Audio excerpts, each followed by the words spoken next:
नमस्कार दोस्तों, दुनिया बहुत तेजी से बदल रही है और इसके साथ ही दुनिया के शक्ति केंद्र भी बदल रहे हैं।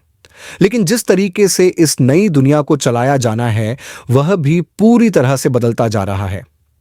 शायद इसी वजह से आने वाले समय में किसी भी देश की भौगोलिक सीमाओं का कोई महत्व नहीं रहेगा। यदि किसी देश पर नियंत्रण पाना है, तो तकनीक और मुद्रा सबसे बड़े हथियार साबित हो सकते हैं। मुद्रा के माध्यम से आप किसी भी देश को कमजोर बना सकते हैं या फिर उसे अपनी इच्छाओं के अनुसार नियंत्रित कर सकते हैं। ठीक इसी तरह तकनीक भी एक ऐसा माध्यम बन चुकी है जिसके द्वारा किसी भी देश को पूरी तरह से तकनीक पर निर्भर कराकर उसे अपने अधीन किया जा सकता है।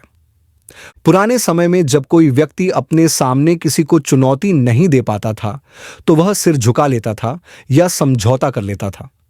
लेकिन आज हर देश की अपनी संप्रभुता है, उसका एक संविधान है और वहां कानून, नियम और अधिकार हैं, जिनके दायरे में सभी नागरिक समान अधिकार रखते हैं।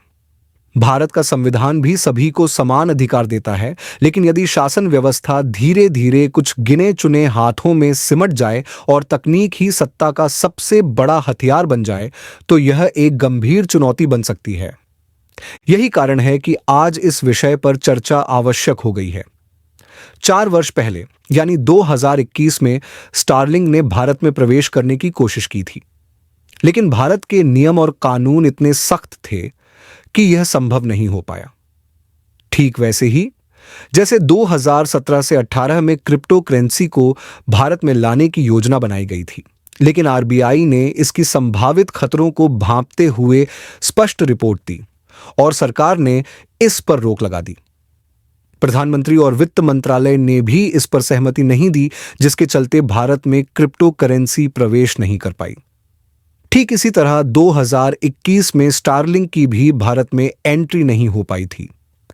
उस समय यह सवाल खड़ा हुआ था कि यदि सैटेलाइट के जरिए स्टारलिंक भारत में इंटरनेट उपलब्ध कराएगा और भारत का संपूर्ण डिजिटल सिस्टम इस पर निर्भर हो जाएगा, तो इसका नियंत्रण भारत के हाथ में नहीं रहेगा। इसको लेकर उस समय कड़े नियम बने और आखिरकार स्टारलिंक को भारत में प्रवेश नहीं मिल पाया। लेकिन अब 4 वर्षों बाद स्थिति बदल गई है। अमेरिका में सत्ता परिवर्तन हुआ और वहां की सरकार ने अमेरिका फर्स्ट की नीति को अपनाते हुए दुनिया को यह बताना शुरू कर दिया कि अमेरिका का असली अर्थ क्या है। अमेरिका का मतलब तकनीक, डॉलर, क्रिप्टो करेंसी और डिजिटल इकोनॉमी है। वहीं दूसरी ओर विकासशील और गरीब देश अपनी संप्रभुता बचाने के प्रयास में लगे हुए हैं। 4 वर्षों के भीतर भारत में इंटरनेट सेवाओं पर 2 प्रमुख कंपनियों का नियंत्रण रहा। एक तरफ रिलायंस जियो और दूसरी ओर सुनील मित्तल की एयरटेल। इन दोनों के बीच जबरदस्त प्रतिस्पर्धा देखने को मिली। 2015 में जब जियो बाजार में आया, तो इसने खुले तौर पर सरकारी टेलीकॉम कंपनी बीएसएनएल को खत्म करने की साजिश का आरोप लगाया। लेकिन 2025 तक आते आते प्रतिस्पर्धा खत्म हो गई और दोनों कंपनियों ने स्टारलिंक के साथ समझौता कर लिया। स्टारलिंक, जो स्पेस एक्स की कंपनी है और जिसके मालिक एलन मस्क हैं, अब भारत में प्रवेश कर चुकी है। एलन मस्क वही व्यक्ति हैं जो टेस्ला कारों का निर्माण करते हैं और सोशल मीडिया प्लेटफॉर्म के मालिक भी हैं। अब इंटरनेट भी उनके हाथ में होगा। भारत सरकार लगातार डिजिटल इंडिया के तहत गांव-गांव तक इंटरनेट पहुंचाने का प्रयास कर रही थी, लेकिन अमेरिका में सत्ता बदलते ही वैश्विक शक्ति संतुलन भी बदलने लगा। अमेरिका ने भारत के साथ व्यापारिक नीतियों में बदलाव किए और कई कॉरपोरेट कंपनियों की नींव हिल गई। अमेरिकी माल पर अधिक टैक्स लगाने की नीति अमेरिका को पसंद नहीं आई और इस बीच भारत में इंटरनेट, इलेक्ट्रिक वाहन और क्रिप्टो करेंसी के नियमों में भी बदलाव होने लगे। क्रिप्टो करेंसी को लेकर भारत सरकार एक बार फिर विचार कर रही है। जैसे ही अमेरिका ने अपनी क्रिप्टो करेंसी नीति में बदलाव किए, भारत ने भी इस दिशा में सोचना शुरू कर दिया। भारतीय अधिकारियों ने यह स्वीकार किया कि जब पूरी दुनिया इस बदलाव को अपना रही है, तो भारत इससे अलग कैसे रह सकता है। हाल ही में एयरटेल ने घोषणा की थी कि उसने स्टारलिंक के साथ समझौता कर लिया है। ठीक उसी तरह जियो ने भी इसी तरह की घोषणा की। शेयर बाजार से जुड़े होने के कारण यह घोषणाएं काफी महत्वपूर्ण थीं। एयरटेल की डील के बाद जियो ने भी इसी पैटर्न को अपनाया और बताया कि उनकी भी स्टारलिंक के साथ डील हो चुकी है। इसका सीधा मतलब यह है कि अब भारत में इंटरनेट सेवाओं का पूरा ढांचा सैटेलाइट आधारित होगा। स्टारलिंक की खासियत यह है कि इसके लिए अंडरग्राउंड केबल बिछाने या सेलुलर टावर लगाने की जरूरत नहीं होती। इसके पास पहले से ही 7,000 से अधिक सैटेलाइट मौजूद हैं, जो 100 से अधिक देशों में काम कर रहे हैं। हालांकि इसके सब्सक्राइबर्स की संख्या फिलहाल 40 से 46 लाख के बीच ही है। इसके विपरीत भारत में जियो के 43 करोड़, एयरटेल के लगभग 29 करोड़, वीआई के 12 करोड़ और बीएसएनएल के 3.5 करोड़ यूजर्स हैं। इसका सबसे बड़ा प्रभाव यह होगा कि जिस भी देश के पास इंटरनेट का नियंत्रण होगा, वह सबसे ताकतवर होगा। भारत में पहले स्पेक्ट्रम की नीलामी के जरिए टेलीकॉम सेवाएं दी जाती थीं, लेकिन एलन मस्क की स्टारलिंक की रणनीति अलग है। वे सीधा सरकारों के साथ समझौता करते हैं, जिससे राज्यों को लाभ पहुंचाया जा सके। अब यह सवाल उठता है कि क्या यह केवल प्रधानमंत्री मोदी और एलन मस्क के बीच की डील है, या फिर अमेरिका और भारत के बीच बड़े रणनीतिक समझौते का हिस्सा। किसी भी देश के लिए उसकी सुरक्षा महत्वपूर्ण होती है, और यदि भारत में इंटरनेट का नियंत्रण अमेरिका के पास चला जाता है, तो यह संप्रभुता के लिए एक गंभीर चुनौती हो सकती है। इंटरनेट के जरिए देश की बैंकिंग प्रणाली, शेयर बाजार, हवाई यातायात, नौवहन, पंचायतों का डाटा और अन्य सभी डिजिटल सेवाएं प्रभावित हो सकती हैं। एलन मस्क की स्टारलिंक सेवा पारंपरिक ब्रॉडबैंड के मुकाबले काफी अलग है। यह लो अर्थ ऑर्बिट सैटेलाइट के माध्यम से काम करता है और वायरलेस इंटरनेट सेवा प्रदान करता है। स्टारलिंक पहले से ही यूक्रेन जैसे युद्ध प्रभावित देशों में काम कर रहा है, और अब यह भारत में भी प्रवेश कर चुका है। एलन मस्क की ताकत इतनी बढ़ चुकी है कि वे व्हाइट हाउस में अमेरिकी राष्ट्रपति के साथ खुलेआम घूमते नजर आते हैं। टेस्ला के शेयर गिरने पर अमेरिकी सरकार खुद हस्तक्षेप कर सकती है, और यही वैश्विक शक्ति संतुलन को प्रभावित करता है। अब भारत में कॉरपोरेट प्रतिस्पर्धा की जरूरत खत्म हो चुकी है, क्योंकि अब असली लड़ाई इंटरनेट, क्रिप्टो करेंसी और वैश्विक तकनीकी वर्चस्व की है। अंतर्राष्ट्रीय स्तर पर जिसकी ताकत ज्यादा होगी, वही सबसे ज्यादा मायने रखेगा। शायद यही कारण है कि पहली बार व्हाइट हाउस भी अब भारत के साथ होने वाली बातचीत और सौदेबाजी को लेकर खुलकर बोलने लगा है। जब सवाल टैरिफ का आता है, तो अमेरिका भारत पर दबाव बनाने से पीछे नहीं हटता।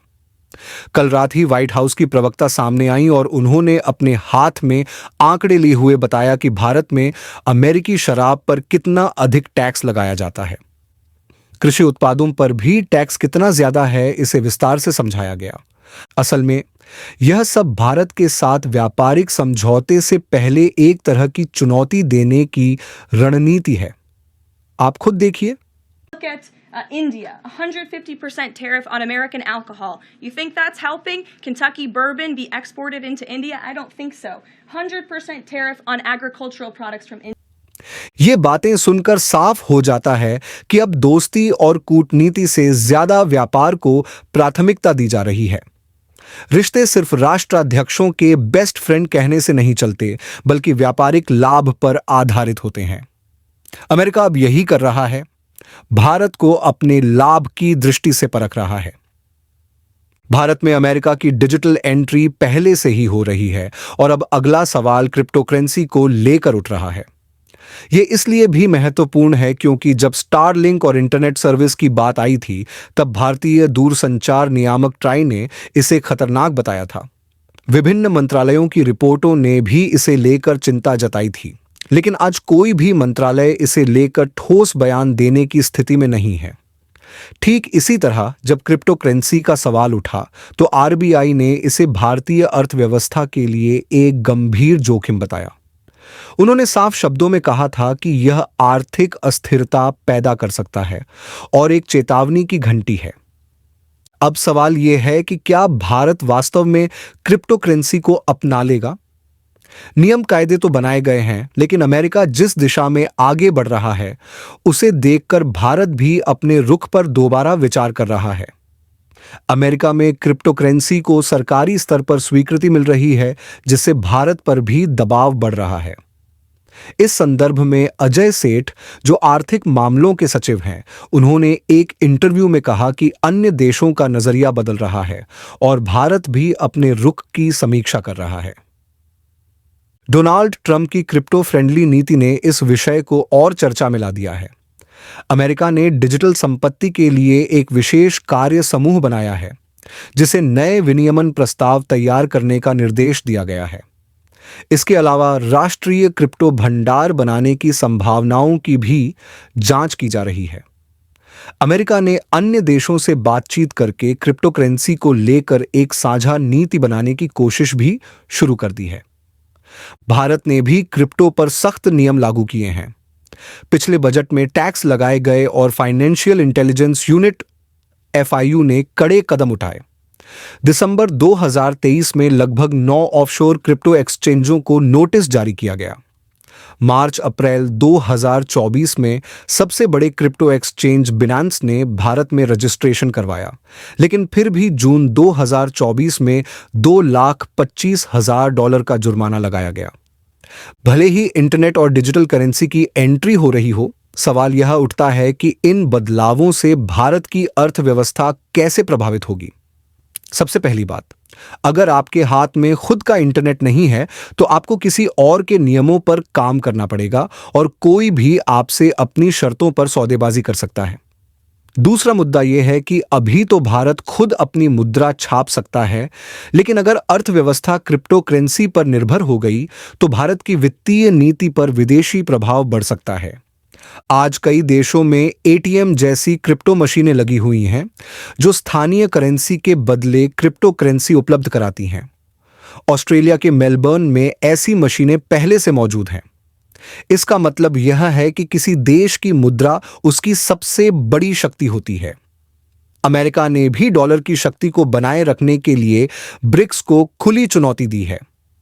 नई परिस्थितियों में अगर इंटरनेट और मुद्रा पर नियंत्रण भारत के हाथ से निकल गया तो केवल प्रधानमंत्री का चुनाव ही जनता के हाथ में रह जाएगा, लेकिन असल फैसले वैश्विक अर्थव्यवस्था और अंतर्राष्ट्रीय दबाव के आधार पर लिए जाएंगे। अमेरिका यह अच्छी तरह समझता है कि भारत एक विशाल बाजार है और अगर इस बाजार को अपने अनुकूल कर लिया जाए तो वैश्विक शक्ति संतुलन उसके पक्ष में रहेगा। यही कारण है कि अमेरिका न केवल भारतीय बाजार में प्रवेश कर रहा है, बल्कि भारतीय सत्ता तंत्र को भी प्रभावित करने की कोशिश कर रहा है। अमेरिकी डॉलर की सीमा कोई नहीं देखता, ठीक वैसे ही जैसे अंतर्राष्ट्रीय व्यापार करने वाले लोग भी सीमाओं को नहीं मानते। यही कारण है कि बड़े कॉरपोरेट घराने, चाहे वे एयरटेल हो, अडानी हो या कोई और, वे अंतर्राष्ट्रीय स्तर पर अपने लाभ को प्राथमिकता देते हैं। लेकिन हमने इन कॉरपोरेट मालिकों को नहीं चुना, हमने इस देश की सत्ता के लिए नेताओं को चुना है। जनता अपने वोट से सरकार बनाती है, लेकिन अब अर्थव्यवस्था का नियंत्रण बड़े कॉरपोरेट्स और वैश्विक ताकतों के हाथ में जाता दिख रहा है। जब देश की आर्थिक नीतियां अंतर्राष्ट्रीय कॉरपोरेट्स के अनुसार तय होंगी, तब सवाल उठता है कि हमारी सरकार की असली ताकत क्या रह जाएगी। इस पर विचार करना जरूरी है। धन्यवाद।